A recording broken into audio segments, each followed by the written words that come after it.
Hai guys, kembali lagi dengan saya di channel kita. Terima kasih sudah klik video saya. Semoga kalian diberi kesehatan dan rezeki yang berlimpah. Amin. Pada video kali ini saya akan membacakan 5 bab lagi, yaitu dari bab 4001 sampai 4005. Oke, kita langsung aja. Bab 4001. Claudia berkata, selain itu mereka juga menjalankan beberapa bar, hotel, dan banyak tempat dengan layanan pembersih tepi. Selain itu, mereka juga memiliki beberapa kasino bawah tanah. Ye Chen mengangguk dan bertanya padanya, jika saya ingin bermain 2 permainan di kasino mereka, kepada siapa saya harus pergi? Claudia bertanya dengan canggung, Tuan Ye, apakah Anda tidak bercanda? Ye Chen tersenyum dan berkata, tentu saja tidak. Claudia berpikir bahwa Ye Chen sedang bermain melawan kasino lawan, dan berkata dengan serius, kasino adalah salah satu sumber pendapatan utama mereka. Ada banyak orang yang menjaganya, dan mereka semua dipersenjatai dengan senjata untuk mencegah si hitam memakan si hitam. Jangan pikirkan itu. Ye Chen melambaikan tangannya. Saya tidak bermaksud apa-apa lagi. Saya hanya ingin bermain 2 pertandingan dan omong-omong kehilangan uang dari mereka. Dengan mengatakan itu, Ye Chen tidak bisa menahan diri untuk tidak menghela napas. Kanada terlalu jauh dan butuh waktu bagi saya untuk mengerahkan pasukan. Jika saya dapat menyeret mereka keluar selama sehari, saya dapat memiliki lebih banyak waktu untuk bersiap. Claudia berpikir sejenak dan berkata, jika Anda benar-benar ingin memainkan 2 permainan, saya dapat menemukan Guoli.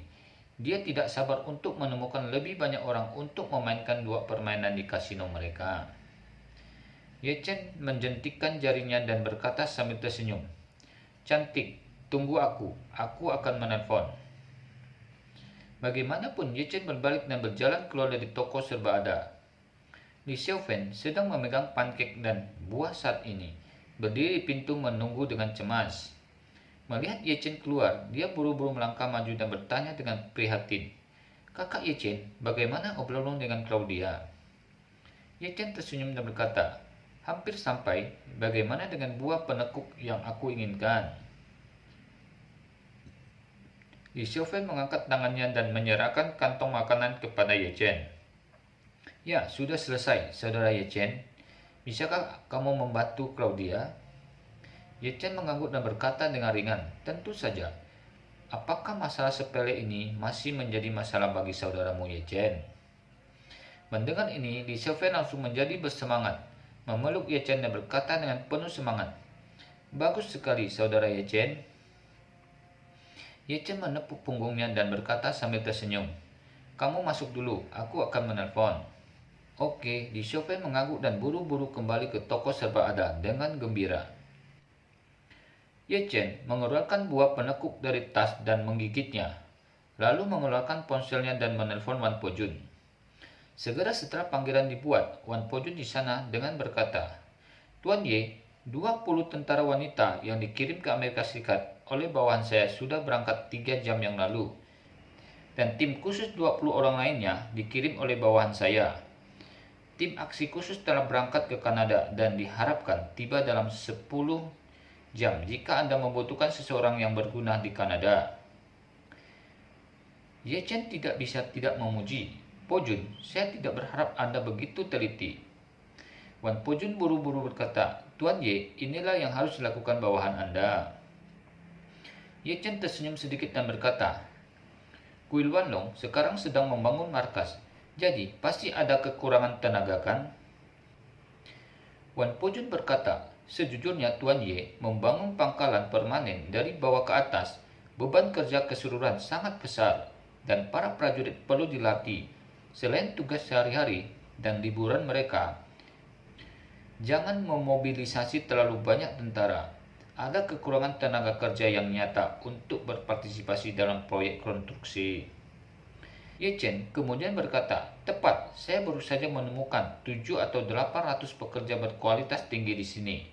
Di Kanada, saya berencana untuk mencari kesempatan untuk memasak panci dan mengirim kepada Anda.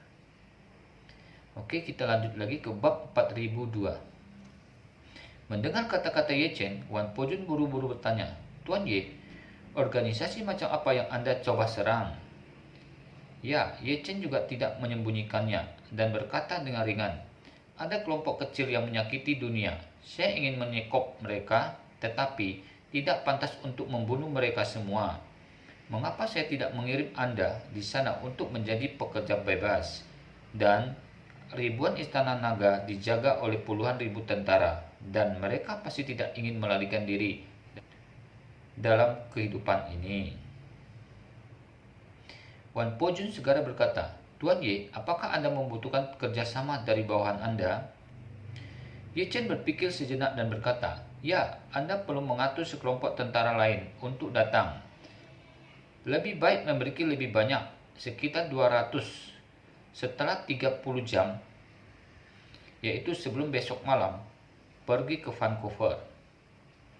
Wan Pojun berkata, "Tidak masalah, Tuan Ye, 30 jam sudah cukup. Saya akan mengatur tenaga kerja dan membiarkan mereka berangkat sesegera mungkin." "Oke," Ye Chen berkata dengan puas, "itu dia. Saya akan berkomunikasi dengan Anda jika perlu."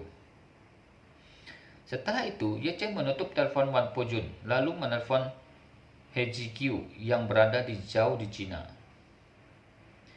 Pada saat ini, tepat di pagi hari waktu Cina, He Jiqiu menerima telepon dari Ye Chen dan segera bertanya dengan hormat, "Tuan Ye, Anda menelpon saya pagi ini. Apakah Anda punya pesanan?" Ye Chen langsung ke intinya dan berkata, "Jiqiu, bantu saya untuk melihat apakah ada kapal barang yang cocok di pelabuhan Vancouver. Harganya tidak boleh terlalu mahal, sekitar 10 hingga 20 juta dolar Amerika Serikat. Yang terbaik adalah berdagang di mana saja.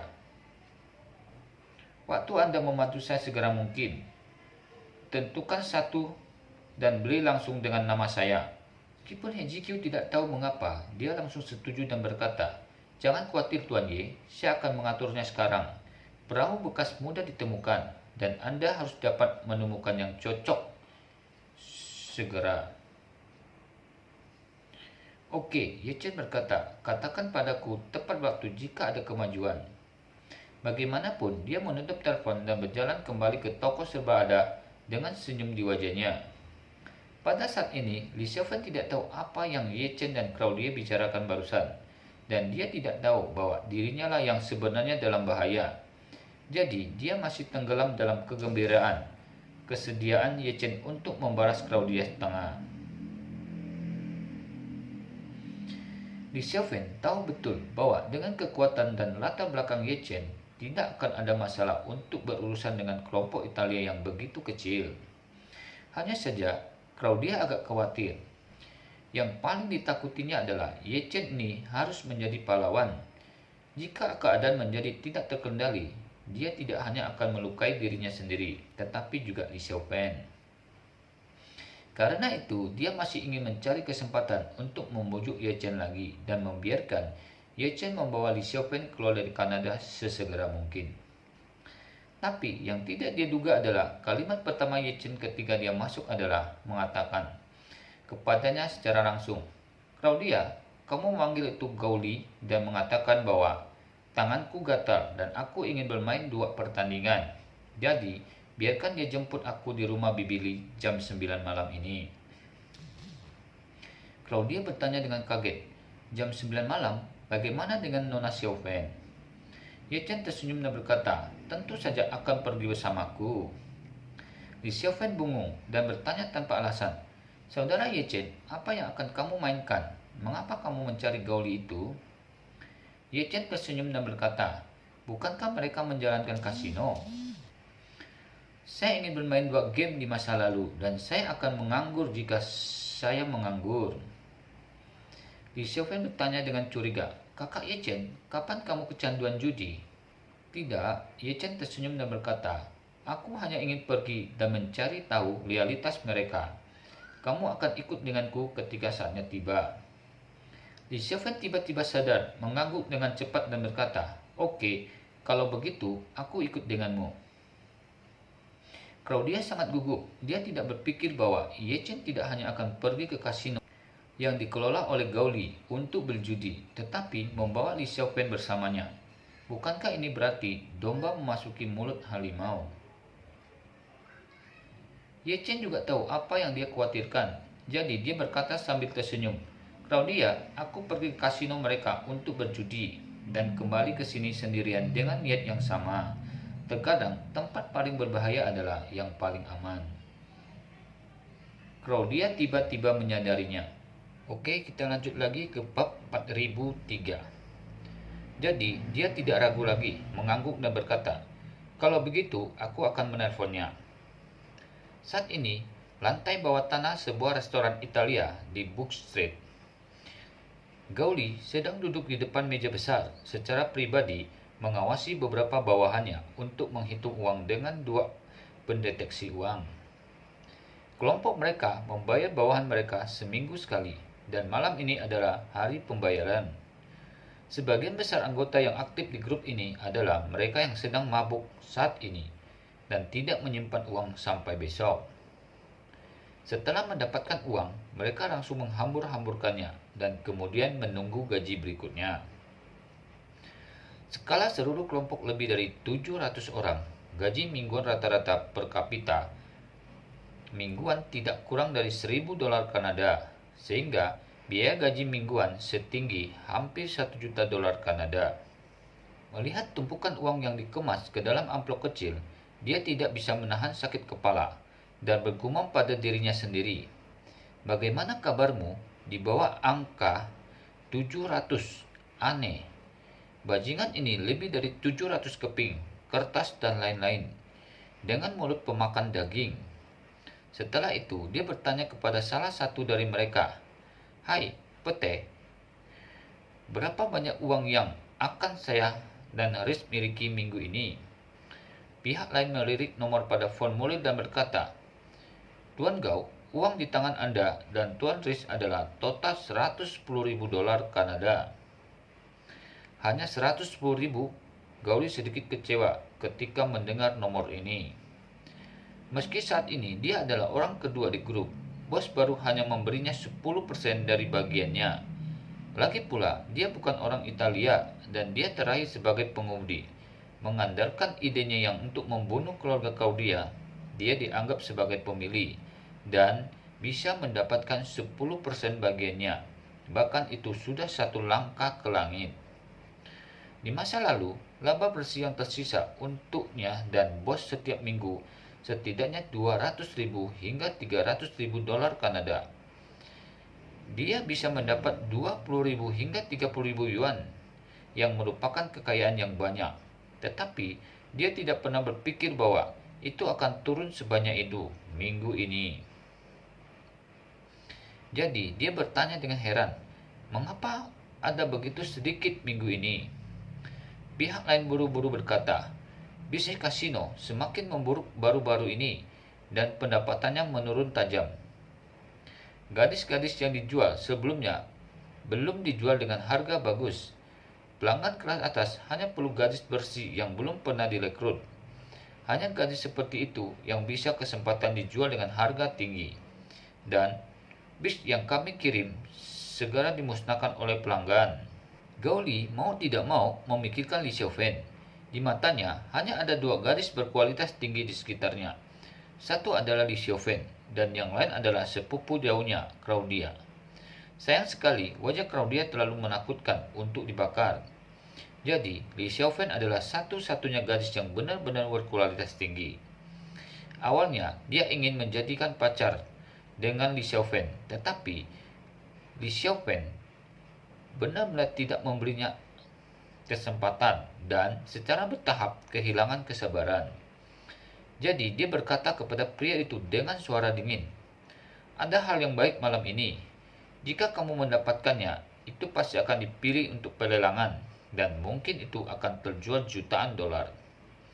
"Itu bagus," pria itu berkata dengan penuh semangat. "Hanya jika terus menyediakan pasokan berkualitas tinggi, pelelangan akan memperhatikan kita. Jika tidak, kita akan pelan-pelan ditarik ke dalam daftar hitam oleh pelelangan." Gaoli mengganggu, menggertakkan gigi seperti bergumam pada dirinya sendiri. Sepertinya aku harus mengandalkan Xiaofen untuk berbalik. Setelah itu, dia bertanya, apa yang terjadi di kasino baru-baru ini? Pihak lain menjawab, selama ini banyak pelanggan besar dan pelanggan lama telah berpindah ke tempat yang dibuka oleh Huabang. Dikatakan bahwa layanan Huabang lebih baik.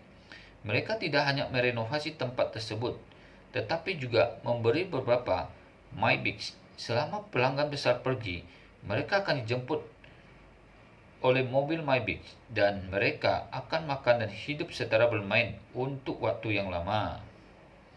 Selain itu, mereka menemukan beberapa gadis muda dari Eropa Timur dari jalan Fengqing untuk menemani pelanggan besar. Jika pelanggan kehilangan semuanya, mereka akan memberinya kembali beberapa penggaruk secara gratis untuk membuat perangan berbalik.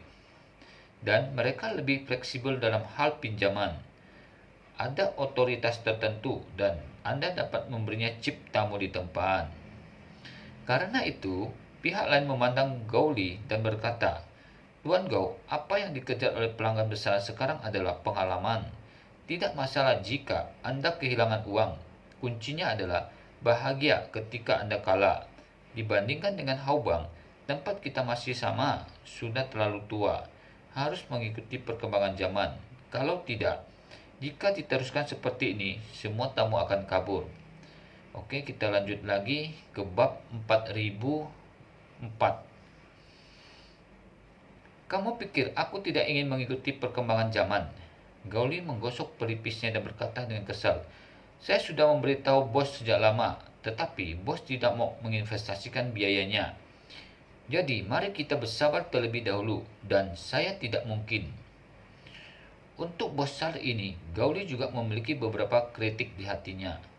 Alasan utamanya adalah bos ini baru saja memenangkan kekuatan kelompok dan dia hanya berpikir untuk memasukkan uang ke dalam sakunya sendiri terlebih dahulu. Oleh karena itu, dia tidak tertarik sama sekali jika dia diminta untuk menyerahkan sementara keuntungan langsung dan menyisihkan uangnya untuk investasi jangka panjang. Melihat bosnya tidak mau membayar, Gao Li tidak bisa membujuk lagi. Jadi, dia hanya bisa melihat bisnis kasino semakin buruk. Pada saat ini, telepon Gao Li tiba-tiba berdering. Dia melihat ke bawah dan terkejut menemukan bahwa sepupunya, Claudia, yang telah mengabaikannya sepanjang waktu. Jadi, dia menjawab telepon sambil tersenyum dan bertanya, "Oh sepupu, bagaimana angin bertiup hari ini?" Claudia berkata dengan ringan, "Tuan Ye, sepupu Sister Xiaofen bertanya kepada saya secara pribadi dan bertanya di mana saya bisa bermain 2 kartu. Saya tidak mengenal orang lain, jadi saya hanya bisa bertanya kepada Anda." Gao Li tidak ragu dan berkata sambil tersenyum, "Hahaha, jika kamu ingin bermain poker, kami punya tempat untuk bermain dengannya." Setelah mengatakan itu, Gao Li berkata lagi, "Ngomong-ngomong, kamu harus memberitahunya bahwa kami bukan tempat untuk bermain game kecil. Ketika kamu memasuki arena, kamu harus memulai dengan $10.000 Kanada untuk chip." Claudia berkata dengan santai, "Tuan Ye tidak kekurangan uang. Dia adalah pemilik kapal besar yang melakukan transportasi jarak jauh. Kali ini dia datang ke Kanada untuk membeli kapal barang dari Vancouver." Beli kapal barang? Gao Li langsung sangat senang ketika mendengar ini. Kapal barang bukanlah hal yang bisa dimainkan. Sebuah kapal kargo laut acak harus mulai dengan setidaknya puluhan juta dolar. Jadi itu adalah kapal khusus yang untuk mengangkut gas cair. Mungkin juga harganya ratusan juta dolar. Karena itu, dia sekarang menyimpulkan bahwa sepupu Li Xiaofen pasti sangat kaya. Untuk operator kasino, mereka paling menyukai orang kaya. Di mata mereka, setiap orang kaya adalah domba yang gemuk untuk disembeli. Jika mereka beroperasi dengan baik, satu orang bisa menyembeli jutaan. Itu hanya kasino bawah tanah di Vancouver. Jika diubah menjadi kasino top di Las Vegas, tidak jarang menangkap VIP dan menghasilkan ratusan juta dolar. Jadi, dia langsung tersenyum dan berkata, "Oke, kalau begitu, tanyakan padanya kapan dia ingin bermain." Claudia berkata, Tuan Ye mengatakan bahwa pada jam 9 malam Anda akan datang ke rumah Bibi Li untuk menjemputnya. Dan biarkan aku mengambilnya. Gao Li tidak bisa menahan diri untuk tidak mengerutkan kening. Berpikir pada dirinya sendiri, apa yang dia katakan adalah, komandan kedua dari kelompok itu, biarkan dia mengambilnya. Bukankah itu nada suara Ye sedikit lebih keras?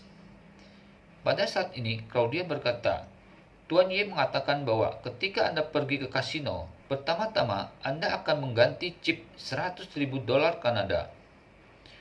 Oke, aku akan mengambilnya. Mendengar $100.000 Kanada, Gao Li setuju tanpa ragu-ragu. $100.000 bukanlah pecahan. Selain itu, menurut peraturan kasino, jika $100.000 Kanada hilang di kasino, Jingle akan mengambil 5% dan pengantar akan mengambil 20%. Yang disebut Junket Boy adalah adik laki-laki yang mengikuti sisi pelanggan dan membantu pelanggan menukar chip. Namun, ketika Junket Boy bercampur sampai batas tertentu dan memiliki sumber daya pelanggan utama yang cukup di tangannya, dia akan mengubah tubuhnya dan menjadi mitra senior kasino.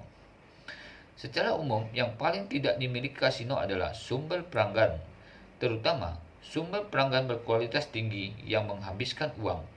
Oleh karena itu, mereka bersedia mengambil 20% hingga 40% dari komisi untuk dikembalikan kepada Jingle dan pengantar untuk mempertahankan sumber pelanggan kasino dan pendapatan. Kasino di bawah grup Italia membeli 20% kepada pengantar dan sebenarnya cukup pelit. Di Las Vegas, kasino besar akan membayar 40% sebagai komisi untuk saluran pengenalan dan untuk menarik lebih banyak pelanggan.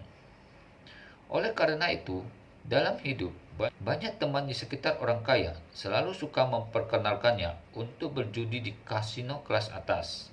Buat teman kaya kehilangan lebih banyak uang, sehingga mereka bisa mendapatkan lebih banyak biaya rujukan. Itu saja. Oke, kita lanjut lagi ke bab 4005. Untuk Gao Li, karena dia adalah klien yang diperkenalkan kepadanya oleh Claudia, dia pasti tidak akan memberi Claudia bagian, tetapi langsung melewati Claudia dan mengambil bagian itu sebagai miliknya. Dan jika dia bersama Ye Chen malam ini dan menemani Ye Chen berjudi dengan uang, maka dia juga memainkan peran brengsek dan dia dapat mengambil 25% dari berapa banyak kehilangan Ye Chen saat itu. Setelah mengambil 25%, 75% sisanya termasuk dalam pendapatan kasino dan dia juga dapat mengambil 10%. Oleh karena itu, minat Gao Li saat ini tiba-tiba terpikat oleh Ye Chen. Bukankah ini dewa kekayaan yang dikirimkan ke pintu Anda? Dia tidak sabar untuk membantai Ye Chen dengan ganas. Jika Ye Chen bisa kehilangan 1 juta di ladangnya sendiri, maka dia akan membuat masalah besar. Di sisi lain, Ye Chen menggunakan rekening dolar AS-nya untuk dengan mudah menguangkan $300 Kanada tunai di bank dekat Chinatown. Malam ini dia berencana pergi ke ladang Gao Li dan kehilangan semua $300.000 Kanada. Setelah itu, dia kembali ke toko serba ada dan menunggu sebentar sebelum Bibi Li membawa tas non-anyaman divideokan kemarin, mendorong pintu hingga terbuka dan masuk.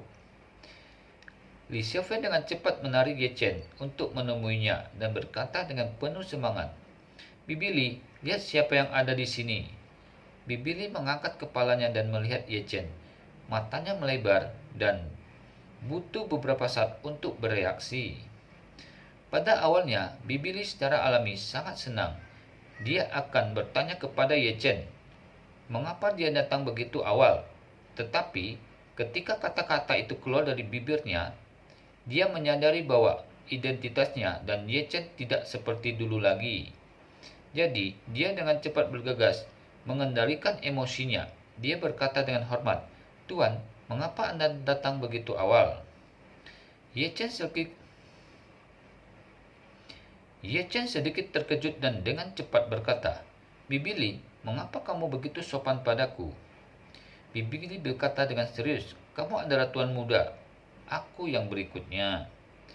Ye Chen tidak menunggu untuk mengucapkan kata bawahan dan segera berkata, "Bibi Li, saya dibesarkan oleh Anda. Di mata saya, Anda adalah ibu dari kelompok anak-anak kami. Tidak peduli apa identitas saya adalah, hubungan ini bukan yang paling penting. Jadi, di depanmu, aku bukanlah tuan muda. Aku akan selalu menjadi anakmu." Bibi Li tiba-tiba terjerat. Faktanya, bukan hanya Ye Chen yang berterima kasih kepadanya, dia juga berterima kasih kepada Ye Chen. Ketika Tang Sihen merekrutnya ke panti asuhan, dia adalah satu-satunya karyawan di panti asuhan yang dirahasiakan. Dalam hal pekerjaan sehari-hari, kehidupan dan kesejahteraannya, Tang Xie tidak pernah memperlakukannya dengan buruk. Kemudian, sayangnya, dia menderita uremia. Pada akhirnya, keluarga Ye mengirimnya ke Yanjing, menemukan sumber ginjal yang cocok untuknya, dan menyewa dokter transparansi ginjal terbaik di negara itu untuk melakukan operasi untuknya. Bahkan, pemulihan pasca operasi adalah perawatan tingkat tertinggi yang tidak dapat dibeli dengan uang, dan bahkan bintang-bintang kaya dan terkenal itu mungkin tidak dapat menikmatinya. Kemudian, ketika lembaga kesejahteraan berubah darah, Tang Xie tidak hanya memberinya uang pesangon yang besar, tetapi juga membantunya dan Li Xiaofen untuk melakukan imigrasi dan membiarkan seseorang membelinya sebuah rumah mewah di Kanada. Selain itu, Bibi Li akan menerima 30.000 dolar Kanada untuk biaya hidup setiap bulan, yang cukup baginya dan Li Xiaofen untuk hidup makmur di sini. Di matanya, semua ini karena berkat Ye Chen. Karena itu, sekarang dia melihat Ye Chen lagi. Itu tidak sama dengan melihat Ye Chen yang dulu. Ketika dia benar-benar melihat Ye Chen berdiri di depan matanya, dia masih memiliki rasa terima kasih dan rasa hormat. Namun, melihat bahwa Ye Chen tidak berpura-pura sebagai tuan muda dan bahkan menghormati dirinya sendiri seperti biasa, hatinya sangat kusut. Pada saat ini, Li Xiaofen berkata dengan sedih kepada Bibi Li, "Bibi Li, jika Anda begitu sopan dan tidak sopan kepada saudara Ye Chen di masa depan, maka saya tidak bisa memanggilnya saudara Ye Chen. Saya akan memanggilnya tuan muda. Tetapi di mataku, dia adalah kakak laki-laki Ye Chen yang tumbuh bersamaku dan mencintaiku seperti saudara kandung." Ketika Bibi Li mendengar ini, dia sangat bersemangat. Dia buru-buru menyeka air mata yang baru saja meluap dari sudut matanya dan berkata sambil tersenyum, "Oh, aku sangat bingung." Setelah selesai berbicara, dia dengan cepat menatap Ye Chen dengan ekspresi gembira dan berkata dengan gembira, "Kamu seharusnya sudah lama tidak mencicipi keahlian Bibi untuk waktu yang lama, kan? Bibi akan memasakkannya untukmu di rumah malam ini. Makanan yang enak." Oke, sampai di sini dulu video kali ini. Terima kasih telah mengikuti video saya. Saya mohon maaf jika penyampaiannya kurang bagus. Sampai ketemu lagi di video berikutnya. See you.